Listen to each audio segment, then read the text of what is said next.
Welcome to another episode of Trending Echoes. My name is Elyazia and we have a great guest with us today, Dr. Samir Saran, the president of ORF, the Observer Research Foundation. Thank you for having me. The pleasure is ours. PhDs. I know that you took your bachelor's degree in engineering and then you moved to your master's degree in media and then your PhDs in sustainability. So you're a man that knows it all. No, I think I'm a man who kept escaping all the difficult subjects he encountered previously. So engineering was difficult, let's move to media. Media was complicated, let's move to sustainability. If I had to do the next degree, it won't be sustainability. What would it be? I'm seriously considering, every decade of my life, and I was just thinking about this, I have been back to college. Okay. And I think those years have been the most wonderful years of that decade. I have met the next gen. When I was in my 40s, I walked and I ate and I partied with a generation that was in their 20s, and I could see, oh my God, they are so much smarter, they are so much brighter, they have so much more understanding of the times we are in, and that motivated me to continue to engage with them, learn from them, be with them. My journeys have been shaped by these 2 or 3 years I've spent in universities every decade of my life. 40s I did my PhD, 30s I did my masters, 20s of course I was doing my engineering, and the 0 to 18 is when your parents go to school. You don't, right? We are just having fun. They are the ones who are busy with your homeworks and your grades and your college admissions thereafter. So I do want to go back, and I was just thinking that what could the next subject be, because while I have focused on energy and engineering and sustainability and climate in my degrees, technology has really driven me. And I really want to think about going back to college and doing something that would be at the intersection of identity and technology, not human identity, but the technology that is going to be intelligent and will now have an identity of its own.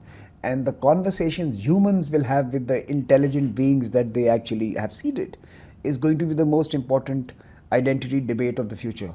How we treat our machines will decide how they treat us. And in that sense, that identity debate has to start now. Our conversations with our intelligent assistants and then intelligent mentors at some point, they will be guiding us at some point. And we need to have that debate. But do you think this technological identity that you just said is reshaping human identity today? Totally. I have many identities, right? You have many identities. And our digital identities, I always, in fact, I wrote a book recently called Geotechnography, which is actually superimposing the reality of our physical existence with the reality of our cloud existence, our digital existence, right?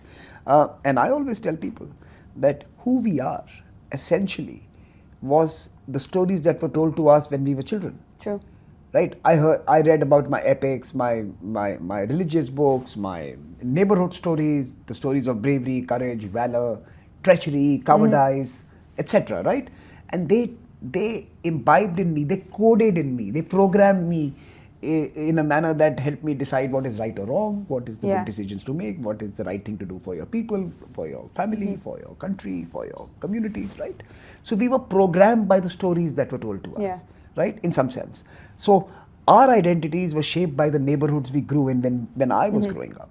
Today my stories are Insta stories. They're stories of TikTok and Reel, and they're stories of faraway places, of faraway revolutions, of faraway protests, of faraway celebrations, of faraway wars and conflicts and bravery and betrayal. Right, I'm very different online to what I am today. I was just wondering, if you were growing up in India or Abu Dhabi or any other global city where you're connected all the time, your local stories have no chance to compete.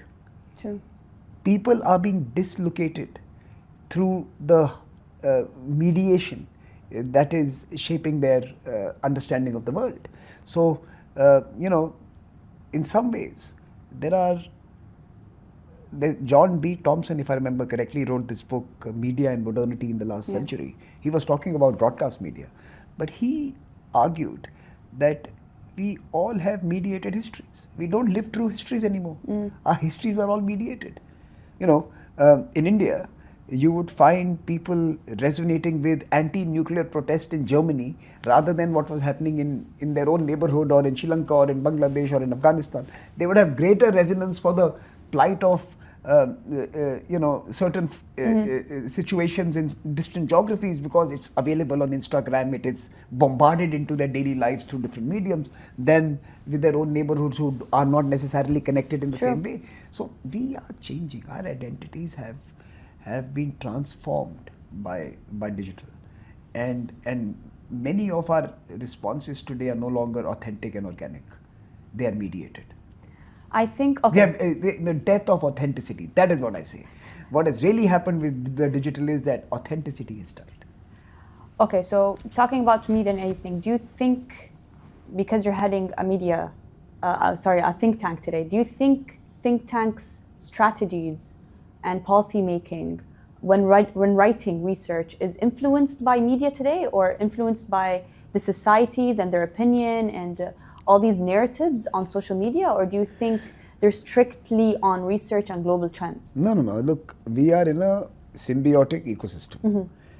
There is no way you can escape the pulls and pressures and the attraction of the digital. Which young scholar would not want his big idea to be celebrated by millions around the world? True. There is no way that they are not going to try to put it out there. And they should. There is no way that they're not going to try to simplify it and make it more relatable and make it more digestible, and for the Americans maybe on a bumper sticker, the big idea on a bumper sticker, that's the American dream, right? Everyone is going to try to promote their own thoughts and original innovations through the media offerings that are available, and people do that. Think tanks do that, and it's not wrong. My only quibble, and therefore one of our principal positions as a think tank, as Observer Research Foundation, and I know of some others who agree, is that even as we use the medium to reach out to many and to simplify our messages and to make it more relatable, we must defend pure research as well. So for me, actually, making research more appealing, more attractive, in some sense, making public policy sexy has to be a mission of research institutions that are working in the more dense field of policy and research. Right? Now, here is the take. I believe because the long form can now be created into nugget-sized, communicable products, people have now an incentive to defend that research. So I see more pure researchers enabled by the media environment because boring research can be made far more exciting through folks like you who can transform the messaging and the innovation. I think research is going to be lifted up and it's not going to be harmed negatively. I think research today is a far more communicable sector and therefore a far more relatable sector, a far more street sector, and no longer the elite sector that it used to be. I had a conversation with a couple of people a while ago, and when I was sitting on a table and I'm like, I work at a think tank, and they're like, run. I'm like, what do you mean? They're like, the concept of think tanks is dying. Good idea.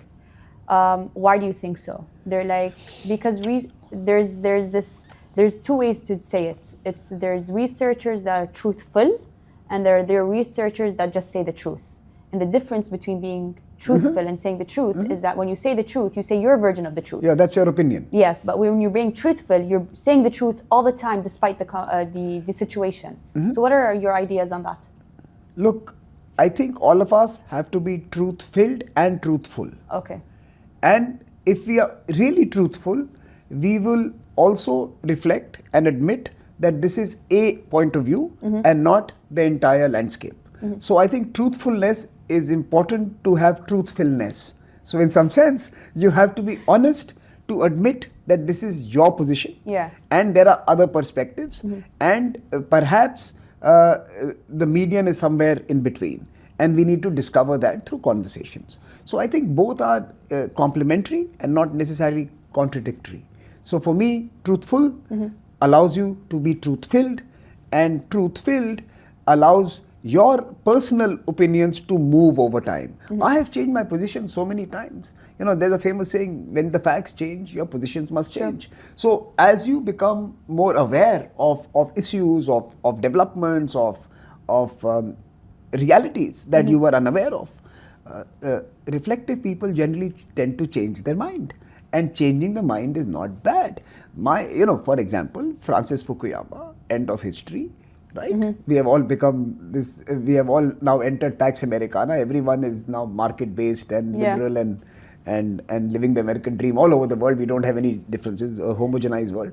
To his latest book, which is called Identity, which is basically the end of history, where he's basically changed his mind. So in some sense, all of us evolve over time as we encounter new realities. So I think both are two sides of the same coin. Being truthful is a good virtue, but without being truth-filled, it is only sound bites and not necessarily progress that we seek as a think tank. Now, why are think tanks dying? That's the big question. Think tanks, as we know them, perhaps may be declining, maybe becoming less relevant. But think tanks of the future will continue to ensure that this craft, this trade, is dynamic and is actually an essential part of any public sphere. Now let me tell you why are they declining and dying.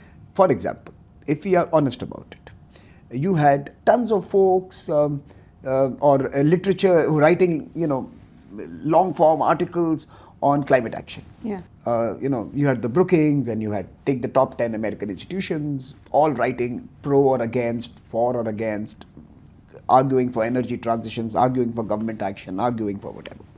Millions of dollars were given to them by various funders, by hundreds of funders were giving them millions of dollars to move the needle to one little kid in Europe. And by the way, I don't agree with her at all.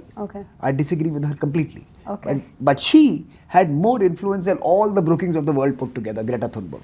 Greta Thunberg and her climate action on the street with a bunch of folks had more influence, grabbed more headlines, moved more needles, and provoked more responses, both positive and negative, than all of us put together in the think tank world on climate action. I'm talking about one specific field. What does it tell you? It doesn't tell you that think tanks have died.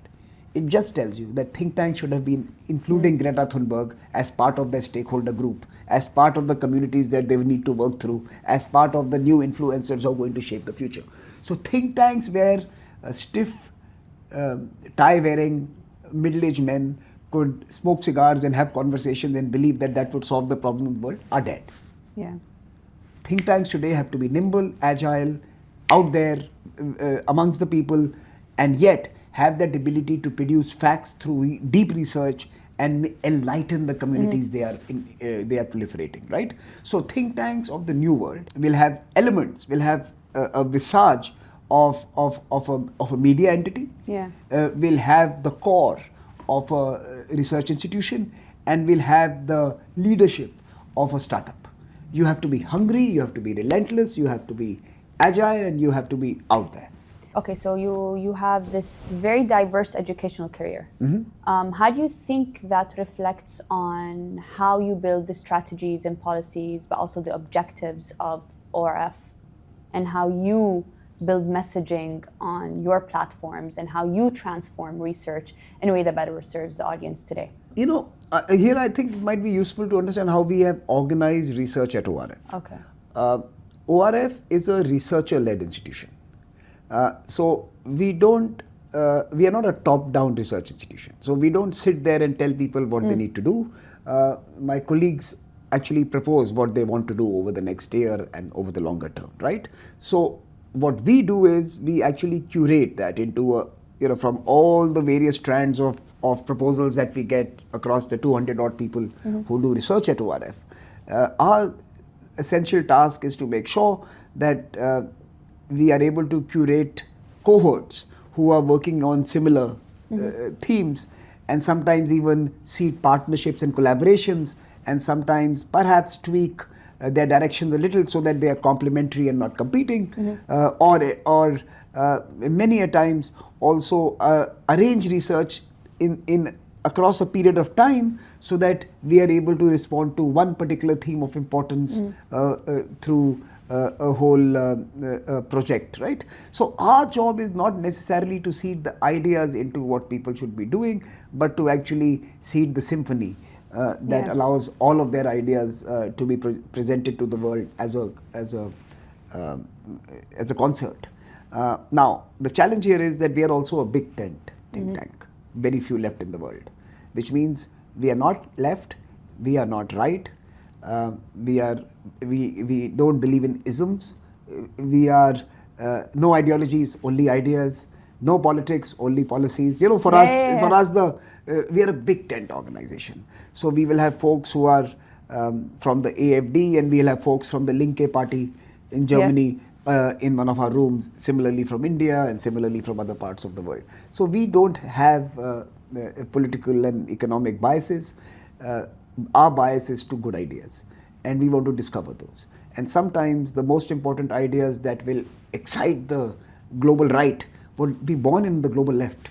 And vice versa. So I think, the idea here, our motive at ORF is to allow the researchers to propose creatively their view of the world, because that is the reason why they are there. We want the creative power of so many minds thinking about how to visualize certain challenges and certain opportunities, and our job is to basically strengthen how they get there and how they produce those and how they materialize many of the direction they want to chase to. So because I have straddled the world of business and policy, and because I've been in engineering, and I've done media studies, and I've actually also been part of corporate communications for a very large company, and of course then in academics and research, I have learned the hard way that solutions are multi-domain by design, and sometimes when you focus only on one, you are missing the larger picture. And therefore, for me, food security is as much about maritime security as it is about climate change and water security. So food security in its holistic sense has elements of geopolitics and connectivity and changing climate, and therefore resilient agriculture practices, and of course skilling and upskilling and technology and market access to the millions of producers. So food security, a very simple, food is a multi-domain solution. Everything is, right? We are excellent humans are excellent, and that's why this species has done better than any others on this planet on creating complex systems. We are today struggling in managing those, but we have built complex systems which kind of mirror the complex system the human body is, and in some sense global governance was meant to be actually helping us in managing these complex systems. Unfortunately, in this decade, we are high on global politics, we are low on global governance. And I think that is what we need to rectify, and think tanks have a role to play there.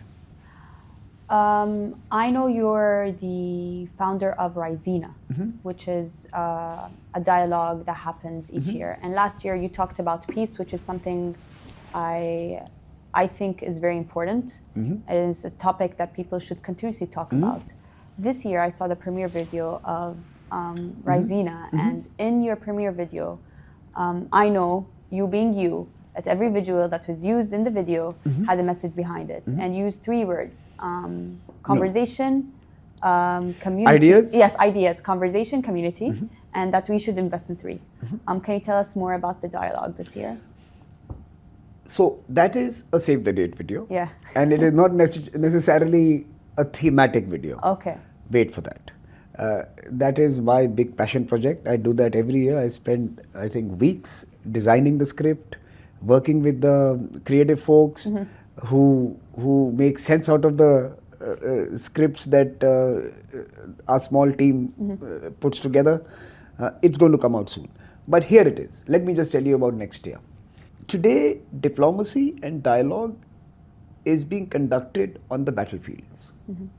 The world has become trigger happy. Everyone is happy entering into conflicts and perhaps even wars now. Dialogue has disappeared. Conversations are no longer fashionable, right? And I genuinely believe that this trigger happiness that the world is experiencing is very dangerous. We worked very hard in the last century to make conflict and contest and violent conflict the last resort that states would turn to. Today, states see this as the first thing that they need to do. They first shoot and then they say, let's talk. We need to change. We need to reorder the way we conduct diplomacy. So, of course, conversations are important. Right? And conversations, difficult ones, are important. And conversations not with those you agree with, but those you disagree with. Otherwise, there is no point of a conversation, right? Otherwise, it's a cheering squad. So my point here is, conversations with those you disagree with are essential. Today, we have to celebrate the difference and not see it as a public bad. Differences are good. We again have evolved as species because we disagreed.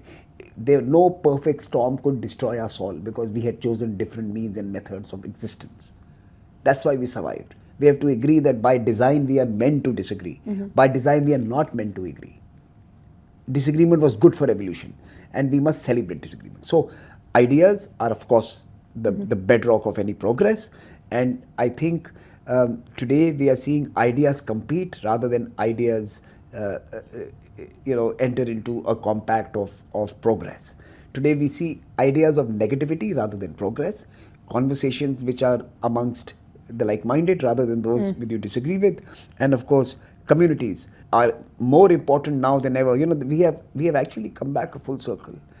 We went to the atomization of society, the individual human cosmopolitan cities, New York, in its heydays. We have all, the pandemic told us, when the pandemic hit us, we realized that end of the day, we relied on our communities and our societies.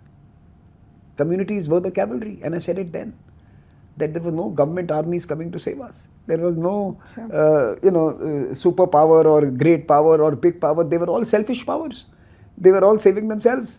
Eventually, we all had to fend for our own, and we all had to look at our neighborhoods and our local governments and our immediate communities to cater to us. Where was the so-called superpower? They would rather throw the vaccine into the dustbin than give it to a country in Asia or Africa. They had excess vaccine supplies and none coming to the poorer part of the world.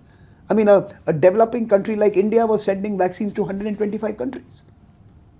Because we believed in that sense of community and the sense of sharing and the sense of solidarity, right? So my point here is, in a world which is as broken as we are today, and I'm sorry to rain on anyone's parade who's celebrating 2025 as a year of celebration, and I know some people are, but it's not. It is the manifestation of what is wrong with us, not what is right with us. Everything, and I'm talking about every country and everywhere.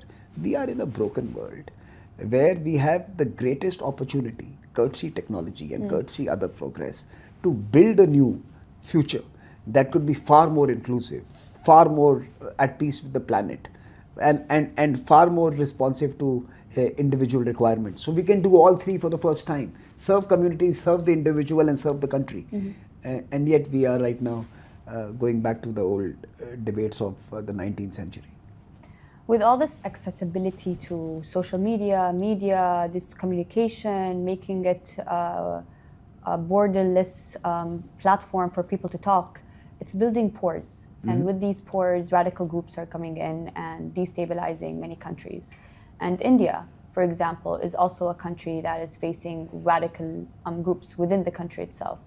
I have two questions. Where does India stand when it comes to these radical groups, and how does it affect its partnerships with neighboring countries? And what is the role of think tanks like ORF when it comes to making a more resilient, making narratives more resilient on platforms to ban these radical groups and bridge these gaps? That's a very long question, and I think that should be a podcast by itself, and I promise to come and do that with you. So invite me when you, and this is an important question to have. It's not easy. There's a simple answer. The internet is such a democratic medium that every deviant idea has many takers. No one is alone on the internet. In a classroom, that classroom bully is alone. You can ostracize him. The teacher can catch him, can send him out of the classroom, and punish him, speak to his parents, rectify him. A classroom bully on the internet, which has 1 billion classrooms, is a community of 1 billion people. True. So suddenly, no one is alone in this world. So everything has been normalized by our digital society. Everything, every deviant behavior, radical behavior will have many takers, right? So we are seeing the normalization of deviance at a pace and at a scale that is going to challenge governments, law enforcement agencies, and more broadly communities and societies. It is not an easy situation in terms of dealing with what is radical and what is clearly unacceptable behavior in society, right? That's one part. The second, the internet was not designed for your culture and mine. It was designed for California culture, where absolute free speech is seen as a divine endowment. That you can abuse each other and there's a right to offend and there is a right to be a complete unacceptable citizen of this world, and yet you're allowed that. That's very good, and that's their culture. It doesn't work in multicultural societies with storied histories like ours, right? We are a country which has not just religious sensitivities. We have linguistic sensitivities and specificities. We have cultural histories that are both complementary and of course very distinct. Cuisines and costumes and of course the whole conversations around distinct geographical communities, right? So we have regions, we have religions, we have of course all other forms of specificities, and for us keeping the society stable and continuing that whole idea of India as a unit must be the single largest, single biggest project. And this is true for India, this is true for every country. The social fabric has to be zealously protected. So it has to be national economic priority, national political priority, national security priority. Defending the idea of one country, whether it's India, whether it's UAE, whether it's the US, whether it's any other part. We are not special, I'm just saying it's true for every country. But in our countries, we were taught that you don't say certain things in public. From a young age, we were told, you don't say this. This is not the right thing to say. This is not the right way to behave. This is not the right thing to do.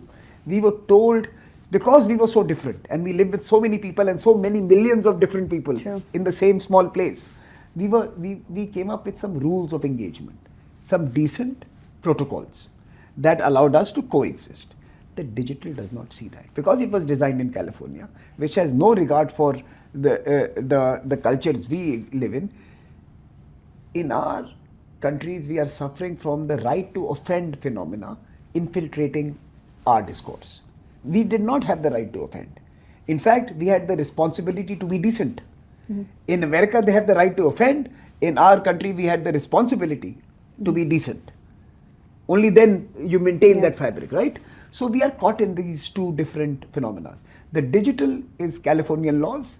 The real is based on traditions over 5,000, 7,000, 8,000 years. And how do you reconcile the two? Governments are struggling with this reality, that how do you make American tech or China tech compliant with Indian reality, Emirati reality, Saudi reality, etc., etc., etc. Now, what do we do when we get to this position? Governments do what they do best, which is take a big hammer and smash anything. So bans. Yes. Because they don't have the sophisticated regulations, they don't have the technological capacities all the time to intervene. So what they do is they shut the door.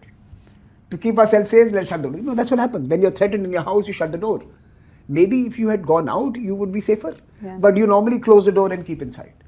Maybe if you had gone out and raised an alarm and told 10 people about it, you would have managed the threat. But you normally close the door and sit inside where you're alone, isolated, and now what wants to get you can get you. Right? So my point here is, I am not in favor of bans, but I do understand that in the absence of certain regulatory instruments, you have to. So in India, we have seen the banning of certain platforms, for example, Chinese TikTok platforms, because they believe it was an imperative on national security.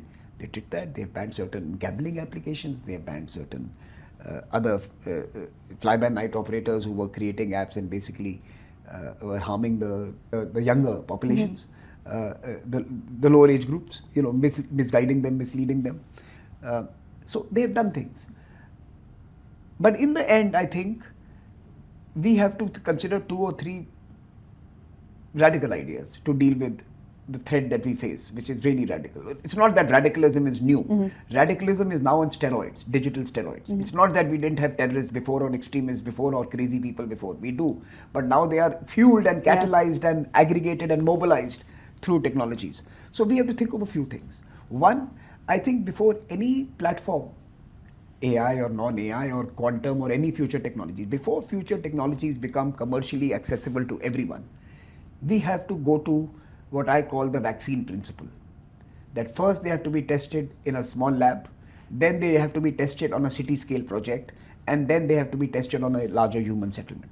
Only after we are able to study the collateral implications of their entering our lives should we be giving them the permission to be available to everyone. Today, all big tech companies of the world have used us as the testing lab. And they have made a virtue out of it. Microsoft upgrade, antivirus upgrade. This is the new patch to fix the system. We are their lab. They should be paying us money for testing their product that they are earning billions of dollars on. Would you ever allow a pharmaceutical drug to tell you this? That this is your medicine, now this is your upgrade for your medicine. You would shut the company down. Because it kills a human. Technology will kill a society if you are not careful. So we have to come up with a certain sandbox arrangement where we have graded testing of the product before we allow it into human. And by the way, Singapore and UAE as well. Yes. So Singapore and UAE are countries, and there are some others as well. And India is considering that as well on financial technology. Sorry, I sometimes speak too fast. But India is considering that as well. So I think one is we have to come up with a radical test and verify process before technologies should be introduced into society. Then they should be tested in the communities that they want to be in. There's no point doing a test in California and creating it for the Indian market. It should be tested here. So that's the first part. The second, I think there's a very interesting episode that has shaped my life. There was a political leader in Europe, and I will not name the person, who was asked by media folks, do politicians understand technology? And I liked her reply. She said, maybe politicians don't understand technology, but do engineers understand politics? Do technologists understand politics? And I think that is equally important. I think social sciences now has to be embedded in all the coders who are being trained today. They should understand what are the implications of what they are doing. Technology is no longer about getting efficiency and economic output. It is also about serving society and protecting what we really care for and stand for. I think those who produce our technologies are very young, because that is it's a young man and woman's sport. But more important, they are not necessarily exposed to the consequences of what they are doing.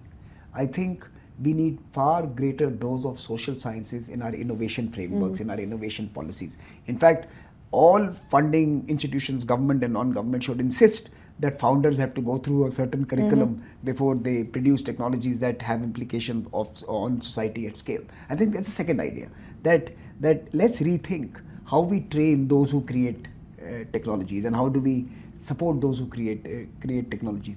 But finally, it is not going to be handled by any single country or any single entity.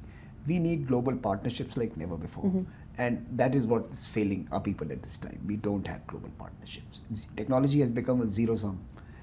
And between the US versus China and Europe versus America and West Coast versus East Coast, we are having many of these conflicts that prevents a principle-based normative framework that will in many ways come up with the 3 or 4 big laws that define innovation for the future. No, I'm a science fiction buff as a child. I used to read Isaac Asimov. I've read each book of his, and many others. But I remember Isaac Asimov had the 3 laws of robotics. Very simple. That the robot will not harm a human. Very simple law. So now there's nothing that you can do. Every program that builds an intelligent being has to be designed in a manner that they cannot harm a human. That a robot will harm itself before a harm falls on another human due to a certain. They had some 3 laws of robotics. we have to come to some we don't have to come up with legislations. All our political class loves writing long legislation. They have to come up with some 3 or 4 very simple principles that allow a reconciliation. But how does technology harm our relationship with our neighbors? You know, technology today can create wars, it can create unrest, it can create disturbances, it can harm international relations, it can send the wrong perception of a country to its friendly neighboring country. So these are challenges, right? But we are lucky. For example, India. If you look at India's neighborhood, we have land neighbors and we have maritime neighbors. Maritime neighbors would mean Singapore and Indonesia, would mean UAE and Saudi Arabia and some, and the Gulf countries. Land neighbors would mean Pakistan and Bangladesh, and of course China, right? We have these 3 big land neighbors and a much larger group of maritime neighbors. Some of our best relationships are with countries having distinctly different religious and cultural traditions.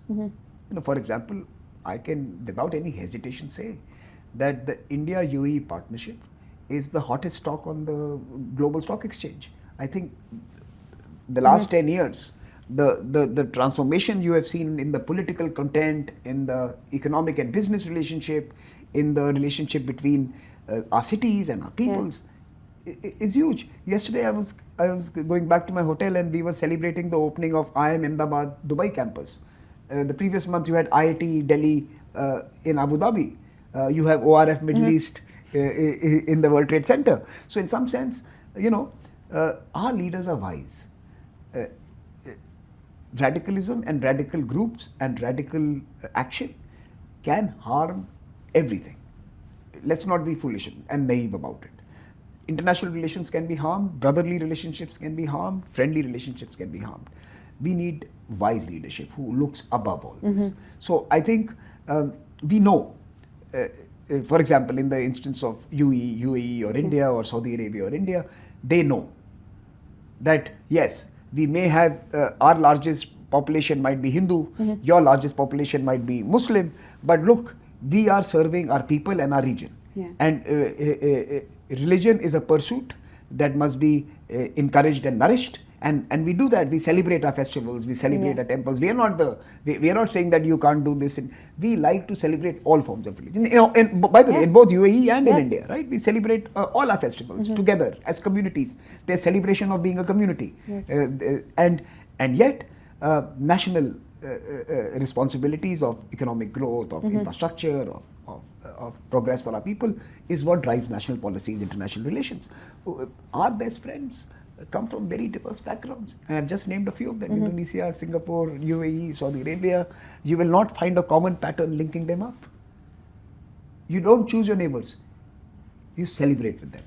But what do you think is the biggest misconception about the UAE-India relationship that you hope people would understand more? Because I know that I cannot see the UAE without India. They coexist hand in hand. And like we had a conversation earlier that we have many similar traits, many similar cultural morals and values. But misconception in India or in UAE or globally? Globally. And in India and in the UAE. Okay. So look, I don't know about misconceptions. Okay. So I think there are weak assessments. Okay. For example, like you rightly mentioned, most folks don't realize that ours is not a trading relationship. Ours is a much deeper partnership across time. We were where globalization was born. The traders in this part of the world and the merchants in our part of the world were connected by the magic of monsoons. And then, of course, from here you were connected to Europe. And that's how globalization began. The IMEC, the Indo-Mediterranean, has a crucial hub, and that is called the Middle East. In some sense, that's how the first global order was built, right? So we have a civilizational affinity to each other. I always say this with seriousness and as a good line, that every Emirati family has India in their history. From hospitals to schools to travels to Bollywood to holidays, they would have India in their life. And what is equally true is that every Indian family going ahead will have an Abu Dhabi or Dubai in their life.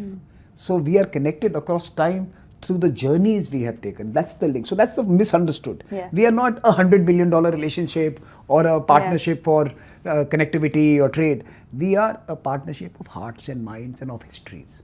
We are connected by hearts, minds and histories, and we will be walking together. So I used to always joke and say that London is my favorite Indian city. That's no longer true. Dubai is the finest Indian city, and Abu Dhabi is going to be the innovation hub that will define India's future. So that's, one way of looking at it. So that's not necessarily understood the depth of our relationship. The second misunderstanding is, I think people don't realize the transformation of India's participation in modern UAE. From the blue collar workers in the past to those who are now sitting on the top floor of the big enterprises. There's a huge transformation. Roles that were typically reserved for Europeans and Americans today are now equally being, in many ways offered to and are seeing the presence of Indian leadership, right? CEOs and CEOs and the C-suites in big enterprises, be it the ports and infrastructure companies, be it some of the biggest financial institutions. You see the transformation of India's role in UAE's life. I think it's not necessarily understood that India today is part of the entire spectrum of the UAE society. Right from the financial sector to the construction and real estate to the big factories and of course the workforce. You see India all over, and people until they get here don't realize that that is the depth of the connection, right? You have 50% of the population of Dubai is Indian, and maybe close to 45 or so is across UAE. It's remarkable. Even I didn't realize that. You never realize it until you see it. Sure. And most importantly, and people will hate me, but barring Delhi and perhaps Bombay, there is no Indian city with better Indian food than Dubai. I know many people are going to go crazy when they hear this, but it's true. The best Indian food very soon will now be found in Dubai and Abu Dhabi, and Indians up your game. Otherwise, the best food is going to be here. I think that's something that's understood. On the other side, on just flipping the gaze, I think very few realize how important UAE is to India. It is not a state, a city-state or a trading hub or a connectivity hub. In India's geopolitical calculus of the future, where it sees itself as a $10 trillion economy, $15 trillion economy, third largest, second largest global actor, there is no future that does not see a very strong, vibrant UAE contributing to that journey. Without UAE, our journey will not necessarily be easy. UAE will, for me, UAE is going to, in many ways, be for India that anchor that will allow India to discover itself. And I think the essentiality of UAE is sometimes not understood. People think that it's a Singapore or it's a no. UAE has a political importance, has a social importance, and has an economic importance that is uniquely UAE. A topic we talked about before this question was technology. And I want to ask, realistically, can India take a leap at the forefront of being a leader in tech governance, or is it going to stay independent to UAE, countries like the UAE, China, or the US? Look, if we are partnering with UAE, that's a good scenario. So I think that is a given. Wherever we are in our technology journey, I think UAE and India are going to walk there together. In one way or another. We are both going to influence each other's future technology. But coming back to the larger question, is India going to be a technology leader or a leader in offering innovative technology governance solutions? The answer is yes. Why do I say yes? I say yes because signs are there. We are the world's most sophisticated digital payments architecture. We needed to reach billions of Indians and empower them and open bank accounts and include them in our financial institutions. And we did it using technology, and we did it faster, and we do it at a scale unprecedented. We are 5 times bigger than China. There is nothing else that we are bigger than China in other than population. But now we are 5 times bigger in digital payments on a daily basis, 5 times bigger than China. So can you imagine the sophistication of our digital payment architecture that allows every individual using whatever device they want to use, sitting in whichever place in the world they are sitting in, and interact with each other at zero cost, zero friction, zero time. Literally, it's a amazing technology. That technology is not just a payments technology. That technology is also a technology where you can actually message each other. You can do many things with each other. India has built a super app by maybe by an accident, but we are there. We have built a billion-plus platform which only 3 countries in the world have: the US, the Chinese, and the Indians. No one else has a platform at that scale. So India has built a platform of its own, on its own technology and open source. There are, if you were to Google the word mosip.io, and I tell your audience, go to mosip, mosip.io, look at the look at the number of people outside of India who are using this particular technology. 128 million as of last week, maybe 130 million folks are using this. India is silently changing the nature of technology offerings for the developing world. 27 countries around the world use the Indian framework for technology. So that's there are signs. Yeah. Now, can we compete with, say, the ChatGPT and DeepSeek on AI? Maybe not. But we will build something which will be very distinct and different, and will make it accessible to the next 7 billion. ChatGPT is for the first 300 billion. DeepSeek is for the next 1 billion. We will take AI to the next 7 billion. We will give you AI on your mobile phone and in your language and in your location with low broadband connectivity. We will give you access to AI. So that is what innovation India is good at. Now, I'm not saying this is going to happen. I'm just telling you what could happen. Yeah. Like, for example, China built lowest cost manufacturing for solar plants.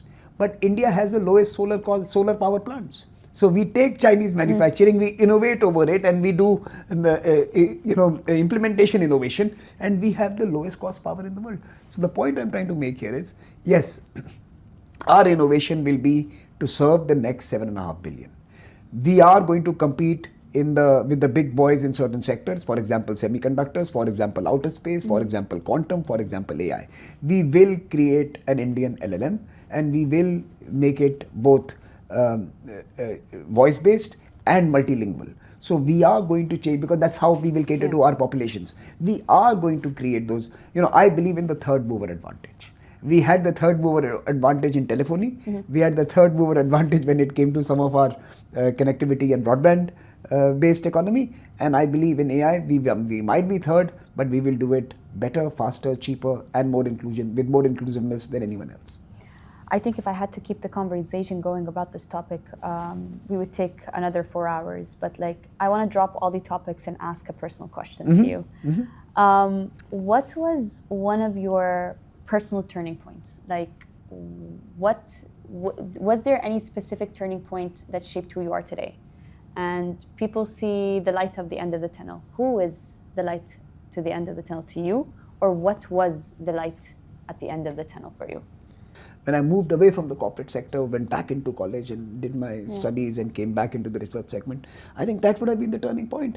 I jokingly tell people that I was not a good engineer and I was not a good business leader as well. So, maybe I was designed to be in an academic research institution, and I stumbled into this space, and I've loved it ever since. So I think that 2007-8, when I gave up my corporate career and I stumbled into a think tank space, which was so different, dramatically different, right? I think that would possibly be the turning point. And what would be who is the shining light, or what is the shining light? I think without doubt, humans. For me, building communities has been my passion. We have, scores of youngsters who walk through the portals. I may or may not have time for many other things in my life, but there is no request from any person who wants to meet me which will not be adhered to. I will meet anyone and everyone, whether they write to me in my spam folder on Instagram or Twitter or anywhere. I will ferret it out and I will meet them. I love meeting people, investing in people, believing in people. We have at ORF people as one of our deliverables as a mission, that we invest in people. So that is one of our fundamental objectives. On a more formal basis, we have now 2,400 young fellows who have done leadership programs with us in 132 countries. Wow. And of course, we reach out to, ORF reaches out to 70,000 or 80,000 school-going students each year in different languages on different projects. In India, numbers should not excite you because it's endless. It's an endless landscape. But we do that work. Yeah. So I think light at the end of the day are these smart, bright, young people who now sometimes call me and say that can we work with you in a project, and they want to support ORF. I love that. They came through ORF, they are leading big institutions, they are wanting to find new partnerships. I think people, light at the end of the tunnel is people.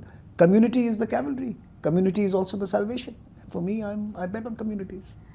Throughout our conversation, you talked about reading books when you were young, and I'm sure you still read books today, and you're an author also of 5 different books.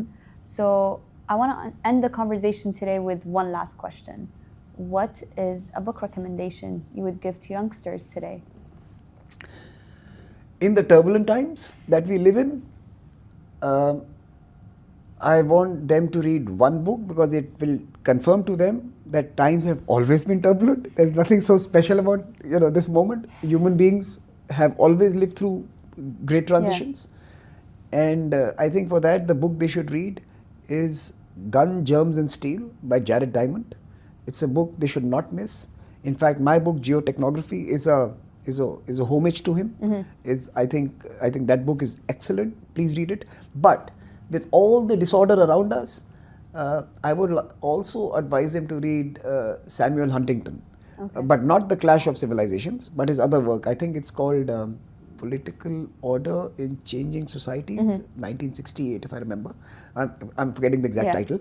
But Samuel Huntington, 1968, Political Order in Changing Societies, and will tell you, what it basically tells you is that if the rate of change, social, political, economic,